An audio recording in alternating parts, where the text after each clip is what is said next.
रांगा बिल्ला, दो ऐसा नाम जिन्होंने 1978 में पूरे भारत को हिलाकर रख दिया था। एक ऐसा अपराध जिसने लोगों को गुस्से में भर दिया था।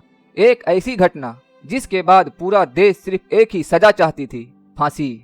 और अब करीब 48 साल बाद इसी सच्ची घटना पर आधारित एक नई crime thriller web series release हुई है जो चर्चा का विषय बना हुआ है। नाम है राख। लेकिन सवाल है, आखिर रांगा और बिल्ला थे कौन और उन्होंने ऐसा क्या किया था कि उनका नाम भारत के सबसे खौफनाक अपराधों में गिना जाने लगा।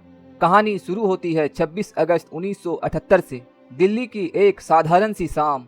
16 साल की गीता चोपड़ा और उनके 14 साल के भाई संजय चोपड़ा अपने घर से निकले थे।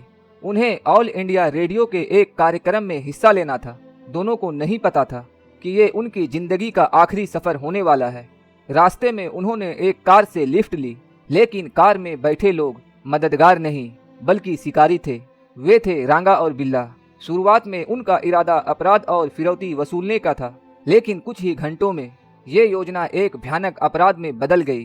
कार के अंदर दोनों बच्चों ने पूरी ताकत से विरोध किया, मदद के लिए पुकारा, लड़ाई की, लेकिन उनकी आवाज कार की बंद खिड़कियों में दबकर रह गई। उस रात दिल्ली के रीज इलाके में संजय चोपड़ा की बेरहमी से हत्या कर दी गई और गीता दरिंदगी का शिकार बनी। फिर दोनों की जान ले ली गई। जब ये खबर सामने आई तो पूरे देश में गुस्से की लहर दौड़ पड़ी। अखबारों की सुर्खियों में, रेडियो की खबरों में और लोगों की बातचीत, हर जगह सिर्फ इसी घटना की चर्चा थी। ये सिर्फ एक अपराध नहीं था, बल्कि पूरे देश के ज़मीर को झकझोर देने वाली घटना थी। उधर रांगा और बिल्ला भाग रहे थे। उन्हें लगा था कि वे कानून से बच जाएंगे, लेकिन किस्मत ने उनके लिए कुछ और ही तय कर रखा था। फरारी के दौरान वे लोग गलती से सेना के जवानों वाले डब्बे पे चढ़ गए। उनकी हरकतों पर जवानों को शक हुआ। पूछताछ शुरू हुई और कुछ ही देर में उनकी पूरी सच्चाई सामने आ गई। गिरफ्तारी हुई, मुकदमा चला, सबूत पेश हुए और आखिरकार अदालत ने दोनों को मौत की सजा सुनाई। सुप्रीम कोर्ट तक हर जगह फैसला बरकरार रहा। दया याचिका खारिज हो गई।